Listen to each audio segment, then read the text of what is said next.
The planet of Aria was in desperate need of help. For years, it had been struggling under the weight of a cruel invader, the ZYNTH, a race known for their advanced technology and a ruthless desire for control. The people of Aria had fought valiantly to defend their home, but found themselves outmatched. They knew they could not withstand another assault. So they turned to the stars and sent a call for saviors, hoping for allies from other worlds. Meanwhile, on Earth, the call echoed across threshold dimensions. Many heard it, but not everyone understood its urgency. Some viewed it as mere noise, while others saw it as an opportunity.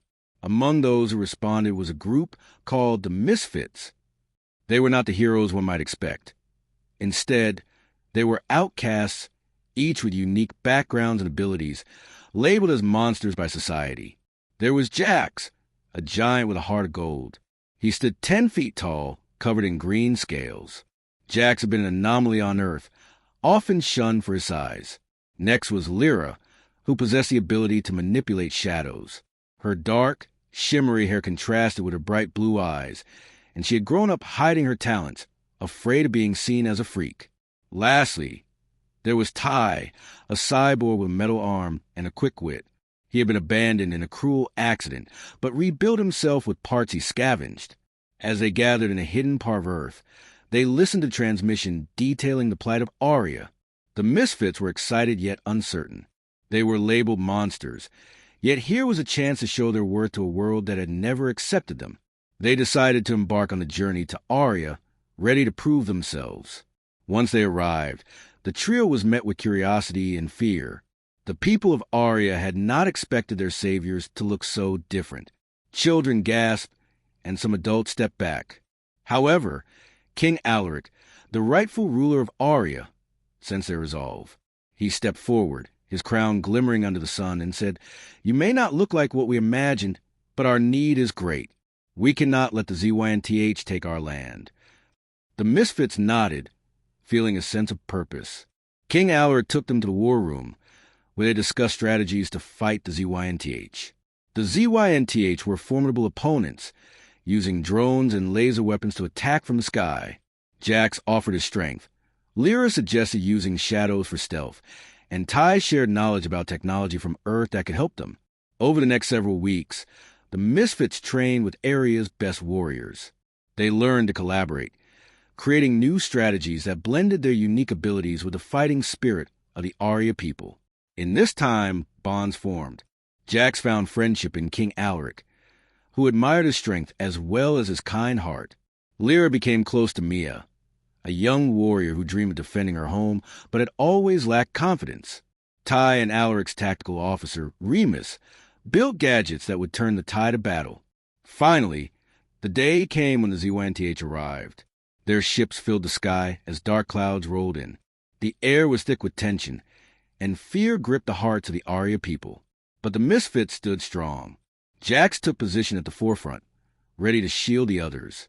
Lyra cloaked herself and others in shadows, making them hard to spot. Ty activated the gadgets they had built together, creating a wave of energy linked to the ZYNTH's technology. As the battle surged, the ZYNTH unleashed their drones. Jax roared, charging into the fray, using his size and strength to smash through the robots. He was a force of nature, scattering enemies left and right. Meanwhile, Lyra danced among the shadows, her movements graceful and fluid, avoiding detection while sabotaging the ZYNTH's advanced weapons. She pulsed her energy through the shadows, knocking them off balance and confusing the enemy.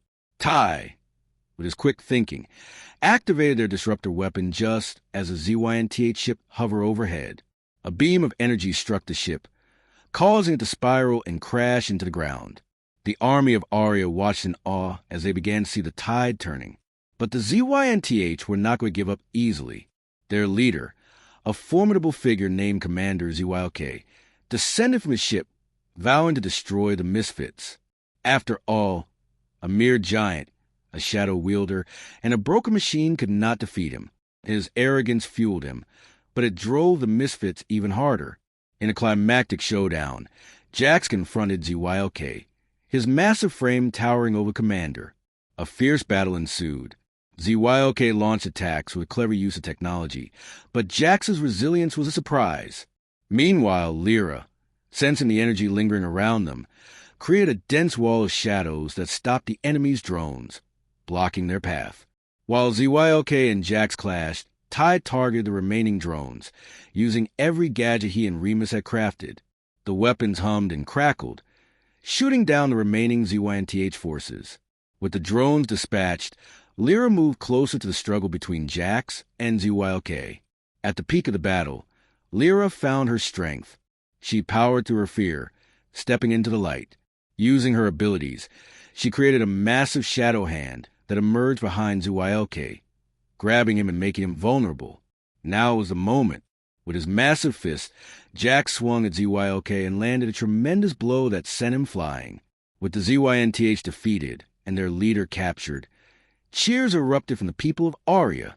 The Misfits had proven their worth, transforming from monsters to heroes in a single day. They had saved a world that had once called for saviors, and in return, they found a home and a family. As the sun set on the battlefield, the people of Aria celebrated, not only their victory, but also the friendships forged beyond their expectations. Jax, Lyra, and Ty exchanged smiles, their hearts bursting with pride. They were no longer outcasts. They were saviors. In the face of adversity, they had become something beautiful. Monsters on Earth, heroes on Aria. Title: they call for saviors, but Earth sent its monsters. Type: sci-fi. The distress signal crackled across the void, a desperate plea flung into the uncaring abyss of space. It was the Xylos, a gentle, plant-like species on the verge of annihilation. Their homeworld, Xylia, was being ravaged by the KRLL, insectoid creatures of insatiable hunger. The Xylos, pacifists by nature, had no defense. They called out for saviors, for anyone who could help. On Earth, the message was received with a mixture of hope and trepidation. Humanity, still relatively new to the galactic stage, had a reputation. Some saw them as brave explorers, others as reckless warmongers. The United Earth Council debated for weeks. Could they afford to get involved? Did they even have the means to help? Ultimately, the decision was made. Earth would answer the call, but they wouldn't send diplomats or peacekeepers. They would send soldiers. Captain Eva Rostova stood on the bridge of the UNSC Valkyrie, staring out at the swirling nebula that marked the edge of Xylo space. She was a veteran of countless conflicts, a soldier hardened by years of war. Beside her stood Commander Marcus Cole, a brilliant strategist and a man known for his ruthless efficiency. Approaching Xylia, Captain, Cole announced, his voice calm and steady. KRYL activity is off the charts. Eva nodded grimly. Let's see what we're up against. The Valkyrie emerged from warp speed, revealing a horrifying scene. Xylia, once a lush green planet, was now scarred and blackened. Swarms of KRYL, like locusts of metal and chitin, descended upon the land, devouring everything in their path. Damn, Eva muttered. They're tearing the place apart. The Valkyrie launched its fighter squadrons, sleek machines of death armed with lasers and missiles. The battle was joined.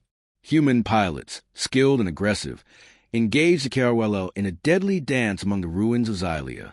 On the ground, the first wave of human soldiers landed in armored dropships.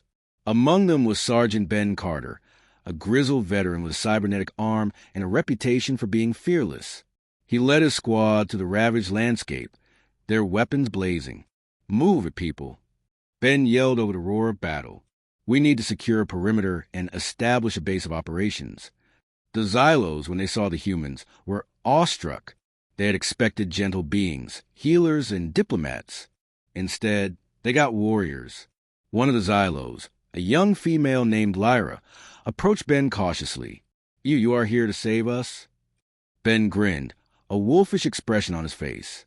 That's the plan, sweetheart. Now get out of the way and let us do our job. The humans fought with ferocity that shocked even themselves. They were outnumbered, outgunned, but they refused to yield. They used every weapon at their disposal, from plasma rifles to grenades to good old-fashioned hand-to-hand combat. Eva, watching the battle from the Valkyrie, couldn't help but feel a surge of pride. These were her people, her soldiers. They were monsters in a way, forged in the fires of war, but they were also humanity's best hope. "Commander," she said, "deploy the heavy artillery. It's time to show these bugs what we're really made of." The Valkyrie unleashed its full firepower. Railguns roared, missiles screamed, and the KRYLL were pulverized. The tide of battle began to turn, but the KRYLL were relentless. They kept coming wave after wave, their numbers seemingly endless. Ben's squad was surrounded, pinned down by heavy fire. "We need reinforcements." Ben shouted into his comm, "We're not going to last much longer." Suddenly, the ground began to tremble. A massive shape rose in the ruins, a hulking figure clad in powered armor. It was Commander Cole, leading a squad of elite soldiers known as the Reapers. "Carter," Cole's voice boomed over the comm, "we're here to extract you. Prepare for evac." The Reapers tore through the KRYL lines, their weapons spitting death. They reached Ben's squad and formed a defensive perimeter, allowing them to fall back. The battle raged for days. The humans fought with courage and determination, but the KRYL were simply too many. Eva knew that they couldn't win a war of attrition. They needed a new strategy. She called a meeting with Cole and Ben. "We need to find the KRYL hive," she said. "If we can destroy it, we can cripple their entire operation." "That's easier said than done, Captain," Cole replied. "The KRYL hive is likely located deep underground, in a heavily guarded location." "We don't have a choice," Eva said. "We either find that hive, or we watch Xylia die." Ben grinned. "Sounds like a plan. Let's go hunting." Ben, Cole, and a small team of soldiers set out to find the KRYL hive. They moved through the ruins, dodging patrols and avoiding traps. They used their sensors to scan for underground structures. Finally, they found it, a massive tunnel leading deep into the earth. The entrance was heavily guarded, but the humans were able to slip past the defenses. They descended into the darkness, their weapons drawn. The tunnel led to a vast cavern, the heart of the KRYL hive. Millions of KRYL swarmed around, feeding on the organic matter that lined the walls. In the center of the cavern was a massive pulsating structure, the KRYL Queen. It was the source of their power, the mother of their race. "That's it," Ben said. "That's what we need to destroy." The humans opened fire, unleashing a torrent of destruction. The KRYL swarmed toward them, but the humans were too well armed, too well trained. They fought their way through the horde, towards the Queen. Cole reached the Queen first. He planted a series of explosives on its surface. "Time to say goodbye," he said, his voice cold and emotionless. He detonated the explosives. The KRYL Queen exploded in a shower of gore and chitin. The cavern shook, and the entire hive began to collapse. The humans fought their way back to the surface, escaping just as the hive imploded. With the Queen dead, the KRYL lost their coordination and their will to fight. They scattered and fled, abandoning Xylia. The Xylos were saved. They emerged from their hiding places, cheering and celebrating. They showered the humans with gratitude, thanking them for their bravery and their sacrifice. Eva watched the celebrations from a Valkyrie. She felt a sense of satisfaction, but also a sense of unease. They had saved the Xylos, but at what cost? They had unleashed their inner monsters, and they had enjoyed it. "We did what we had to do," Cole said, sensing her mood. "I know," Eva replied, "but I can't help but wonder if we created a new problem. What happens when the next civilization calls for help? Will we always answer with violence?" Cole shrugged. "We're soldiers, Captain. That's what we do." Eva looked out at the stars, at the vast expanse of the universe. She knew that humanity's journey was far from over. They would continue to explore, to fight, to conquer. But she also knew that they needed to find a better way, a way to be saviors without becoming monsters. The future of humanity, and perhaps the galaxy, depended on it. In the year 2245, Earth was not the same planet it used to be.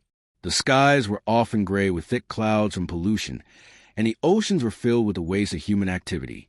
Society was divided into rich and poor, with most of the wealth held by a few.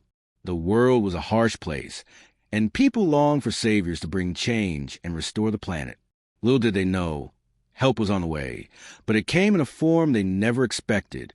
In the sprawling metropolis of Neo-Tokyo, a group of scientists and engineers worked feverishly in an underground lab known as a vault. Among them was Dr. Lena Reports, a brilliant engineer with a talent for robotics. She believed that in a world where humans had lost their way, it was time for machines to step in and lead the way to a better future. One late evening, as the last rays of sunlight faded, an emergency alert blared through the lab. The screen flashed red with the words, "Alien signal detected." The entire team sprang into action, gathering around Lena as she began to decode the message. "It's a distress call from a planet named Xylan," Lena explained. "They are under attack by a race called the Valkorians. They are asking for saviors to help them." Everyone in the room knew that Earth had its own problems, but the thought of being heroes in another world captivated them. They decided to respond and send help. After all, a chance to be saviors can inspire hope back home. However, Lena had another idea. Instead of sending human volunteers, she wanted to send machines. Not just any machines, but powerful, advanced robots she had been working on. They were built to resemble the creatures of Earth, designed to inspire fear in the enemy. "I will call them the Guardians. They will be our monsters," Lena said. The group agreed. They quickly prepared the Guardians and sent them through a newly developed portal to Xylan. Meanwhile, on the planet Xylan, a crisis kept unfolding. The Valkorians were ruthless, attacking cities and capturing their citizens. King Ryloth, the leader of Xylan, stood on the castle balcony, despair written on his face. His people were scared, and the hope of survival was fading. Suddenly, the sky shimmered with light. From the portal, the Guardians emerged.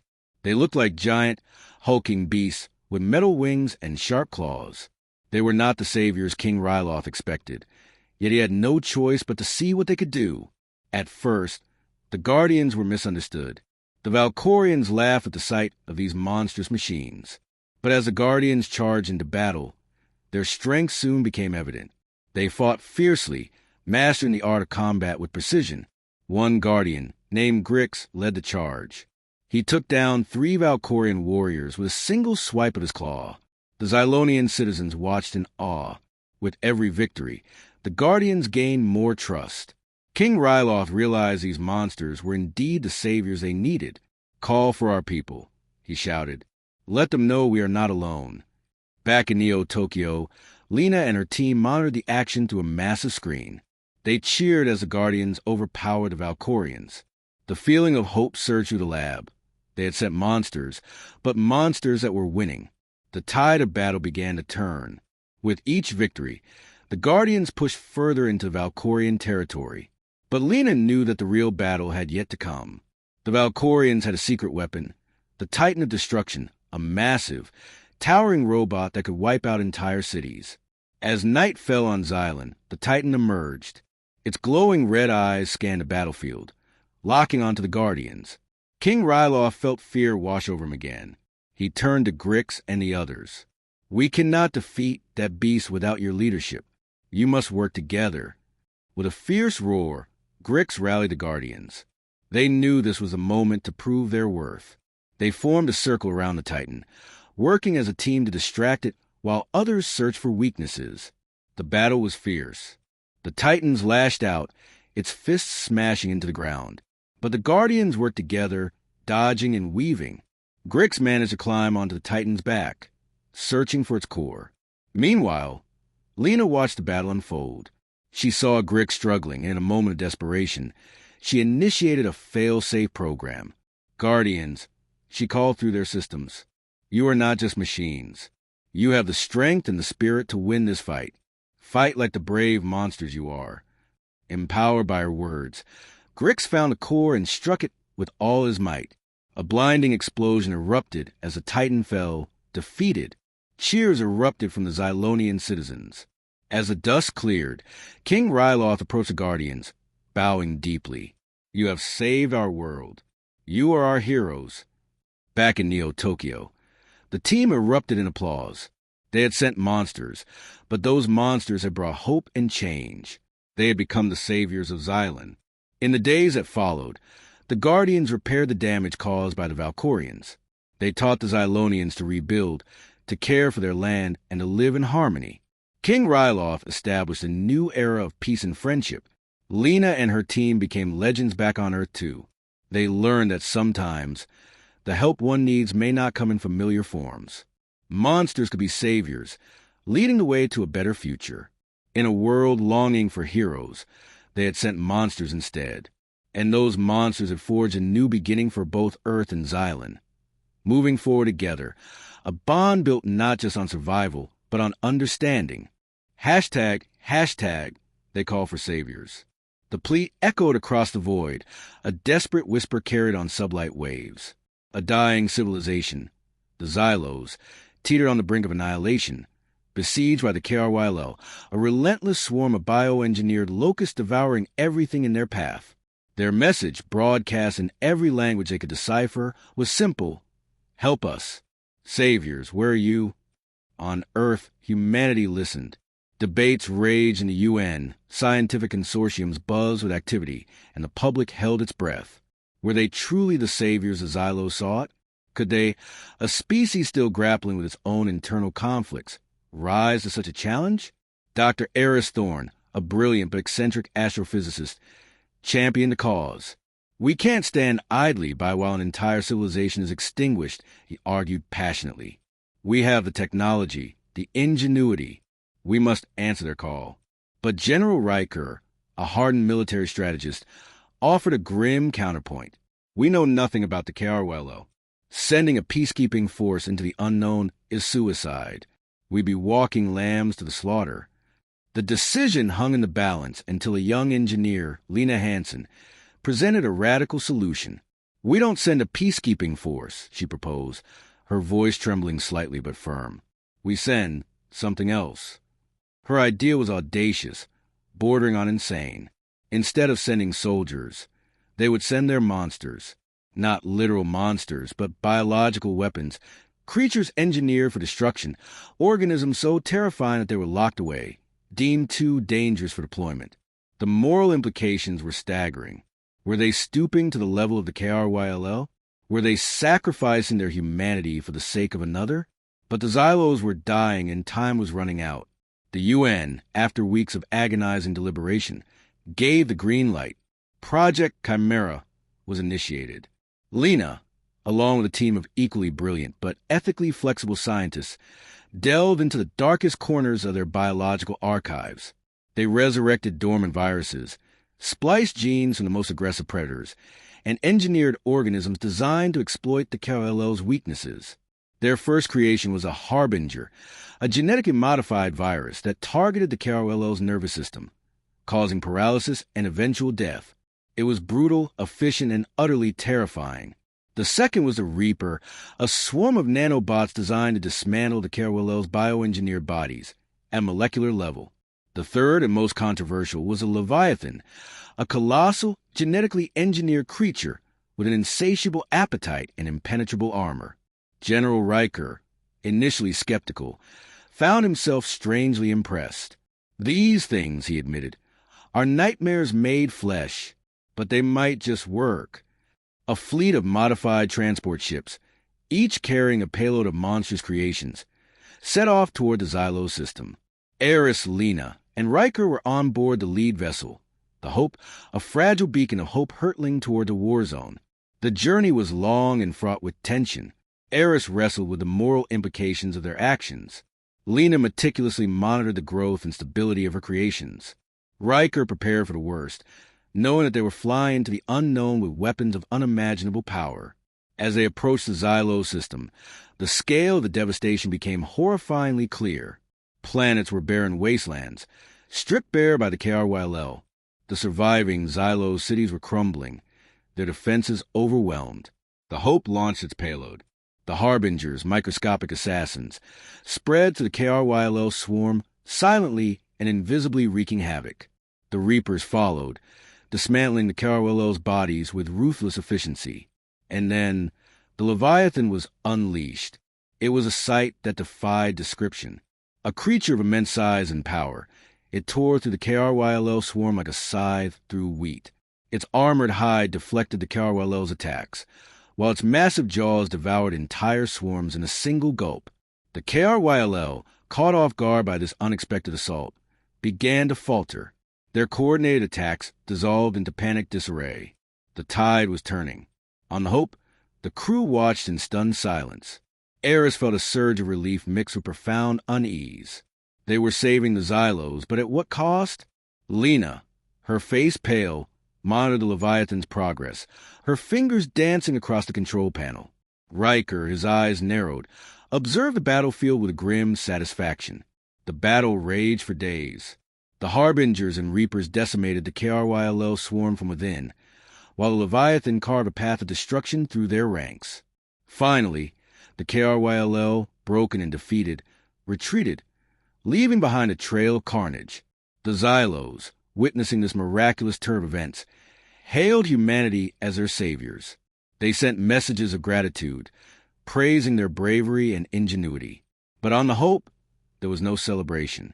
The victory felt hollow. The Leviathan, its purpose fulfilled, was now a threat. They couldn't simply leave it on the Xylos' homeworld. It was too dangerous. The decision was made to lure the Leviathan into deep space, far away from any inhabited systems. It was a risky maneuver, but they had no other choice.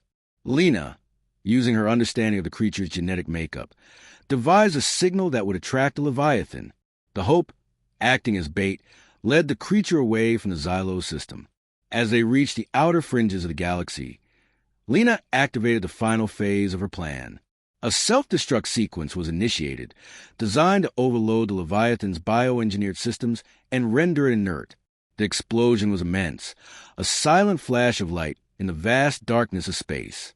The Leviathan was gone, but the echoes of its destruction lingered. The Hope returned to the Xylos system, carrying the weight of their actions. The Xylos welcomed them as heroes, showering them with gifts and praise. But Eris, Lena, and Riker knew the truth. They were not saviors. They were something else entirely. They had saved a civilization by unleashing their monsters. And in doing so, they had revealed a darker side of humanity, a willingness to embrace the monstrous to achieve their goals. The Xylos were safe, but the question remained, what had humanity become in the process? As the Hope prepared for its long journey back to Earth, Eris looked out at the stars, wondering if they had truly saved the Xylos, or simply condemned themselves. The universe, he realized, was a vast and unforgiving place, and sometimes the line between savior and monster was thinner than they dared to imagine. The legacy of Project Chimera would forever haunt them, a reminder of the day they called for saviors, and Earth sent its monsters. In the year 2142, Earth faced a dire situation. A massive alien race known as the Zarkans invaded, bringing terror and destruction.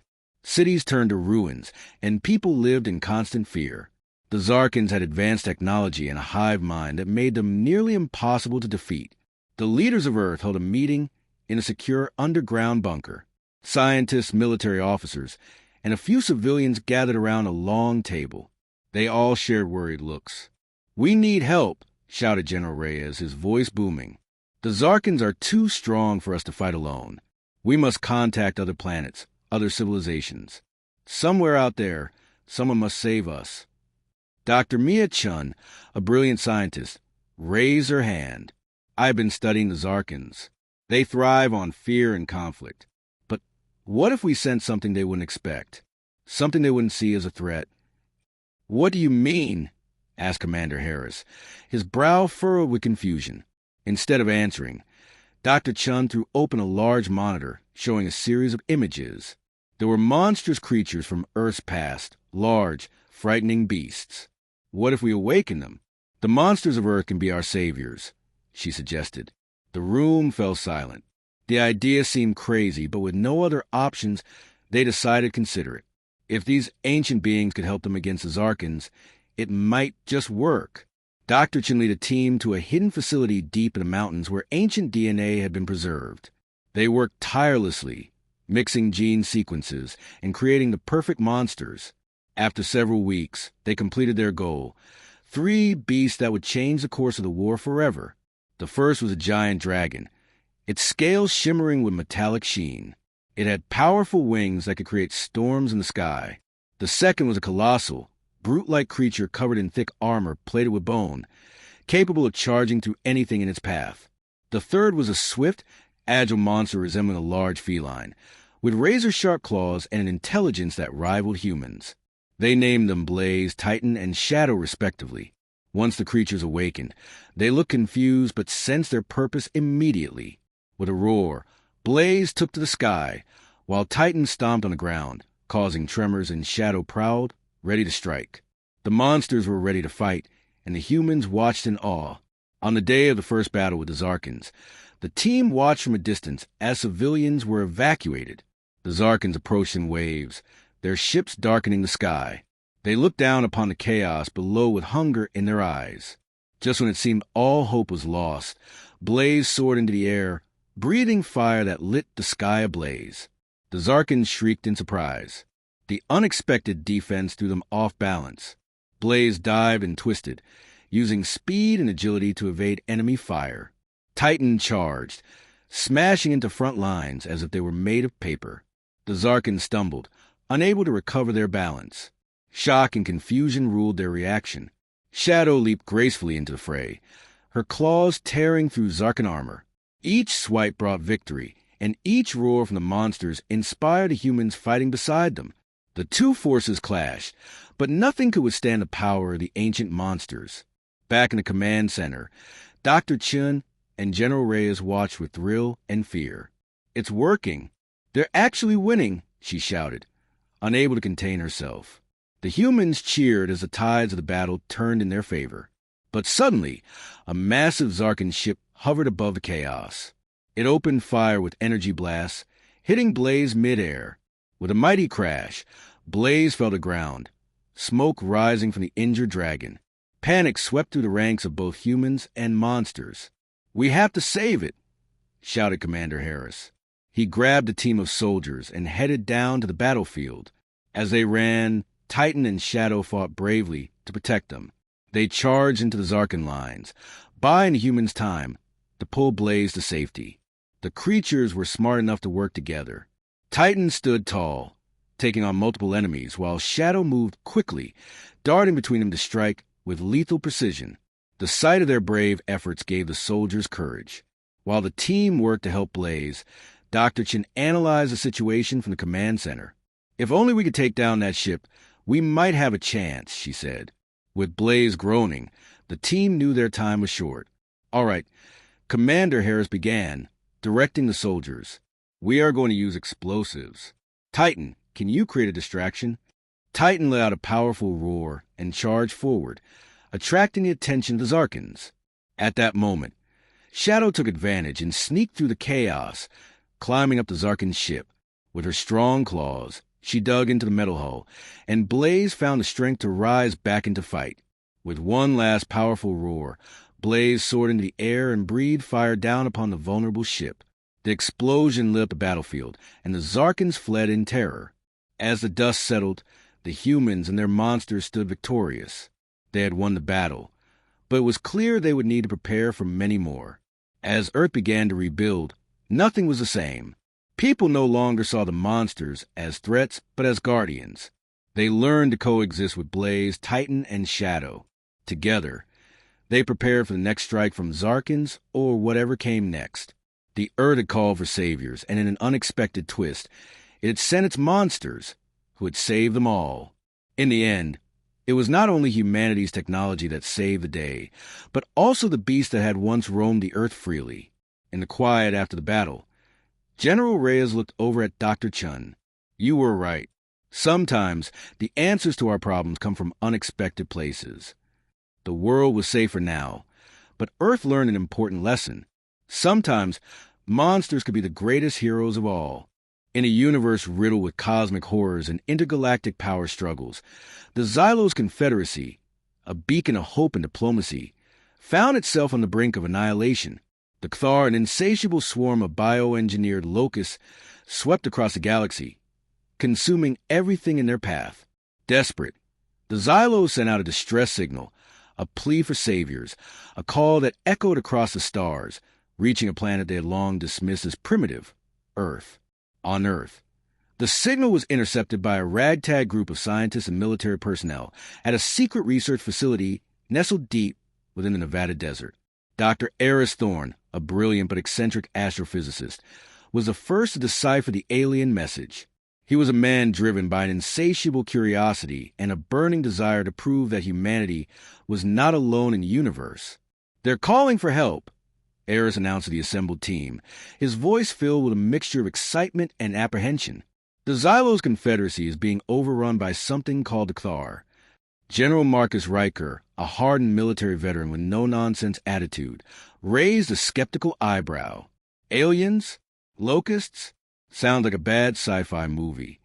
"It's real, General," Eris insisted, pointing to the complex equations and alien symbols on the monitor. "And if we don't do something, they'll be wiped out." The decision to respond to the Xylos' plea was not an easy one. Earth was still recovering from its own internal conflicts and environmental disasters. Resources were scarce, and the idea of sending aid to a distant alien civilization seemed ludicrous to many. But Eris, with his unwavering conviction and undeniable scientific expertise, managed to sway the world leaders. Humanity, he argued, had a moral obligation to help those in need, regardless of the cost. And so, Earth prepared to send its saviors. But what the Xylos didn't know was that Earth's saviors were not the noble, benevolent beings they had imagined. They were something far more complex, far more dangerous. They were Earth's monsters. The first wave consisted of genetically modified soldiers, engineered for strength, speed, and aggression. They were the product of decades of secret research, designed to be the ultimate weapons of war. Leading them was Captain Eva Rostova, a woman haunted by her past, her body and mind scarred by countless battles. She was ruthless, efficient, and utterly fearless. "We're not going there to play nice," Eva told her troops as they boarded the transport ship. "We're going there to kill Cthar, and we're going to kill as many as we can." The second wave comprised of scientists and engineers, tasked with studying the Cthar and developing new weapons to combat them. Among them was Dr. Lena Hansen, a brilliant biologist with a specialty in xenobiology. She was driven by a thirst for knowledge and a desire to understand the Cthar, even if it meant risking her own life. "We can't just kill them," Lena argued. "We need to understand them. What makes them tick? What are their weaknesses?" The third wave was the most controversial. A group of convicted criminals offered a chance at redemption in exchange for their service. They were psychopaths, sociopaths, and murderers, each with a unique set of skills and a complete disregard for human life. They were the wild cards, the unpredictable element that could either save the Xylos or doom them all. Their leader was known only as Silas, a charismatic but utterly immoral individual with a knack for manipulation and a love for chaos. "Let's be honest," he said with a grin. "We're not here to save anyone. We're here to have some fun." When the Earth ships arrived in the Xylos system, they were greeted with a mixture of hope and trepidation. The Xylos had expected noble warriors, shining knights in advanced armor.